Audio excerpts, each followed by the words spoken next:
श्री अवधूत प्रतिष्ठान trust Dharashiv यांच्या वतीने दरवर्षीप्रमाणे गुरुपौर्णिमेला या ठिकाणी अवधूत चिंतन श्री गुरुदेव दत्त यांच्या सेवेसाठी 3 दिवसीय पारायणाचे आयोजन करण्यात आले होते। त्यासोबतच महाआरतीनंतर महाप्रसादाचे वाटप देखील करण्यात आले। दरवर्षी गाणगापूर या ठिकाणी लाखोच्या संख्येने भाविक दाखल होत असतात।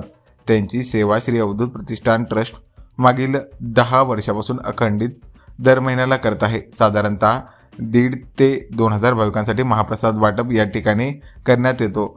यावर्षी देखील मोठ्या संख्येने भाविक या ठिकाणी दाखल झाले असून अवधूत प्रतिष्ठान ट्रस्ट अखंडितपणे त्यांची सेवा करत असते। धाराशिवचे उद्योजक प्रकाश बळीराम खंदारे आणि दिलीप बळीराम खंदारे यांच्या परिश्रमातून भाविकांना सेवा देण्याचे काम गाणगापूर या ठिकाणी दर महिन्याला पार पडत असते। गाणगापूर नगरीमध्ये अवधूत प्रतिष्ठान हा मठ आपण स्थापन केलेला आहे।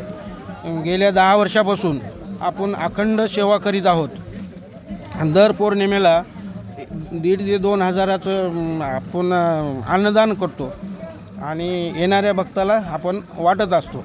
आणि गुरुपौर्णिमा आणि दत्त जयंती याला 3 दिवसाचा सप्ताह ठेवून पारायण करून समाप्ती करत असतो आणि अन्नदानाचं वाटप करत असतो। आपल्याकडे साधारणतः 1,500 ते 2,000 भाविक अख्ख्या महाराष्ट्रातून येतात।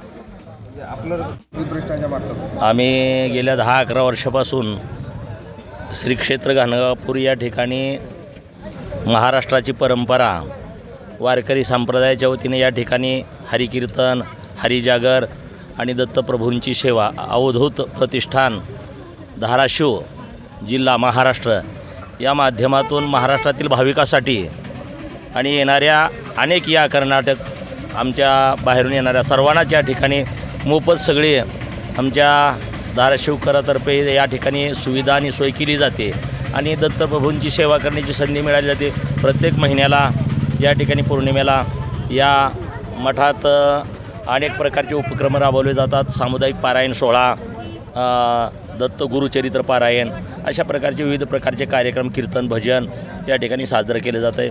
महाराष्ट्रातून येणाऱ्या भाविकासाठी विनाशुल्क आहे। येणाऱ्या भाविकांना तुम्ही काय आवाहन कराल?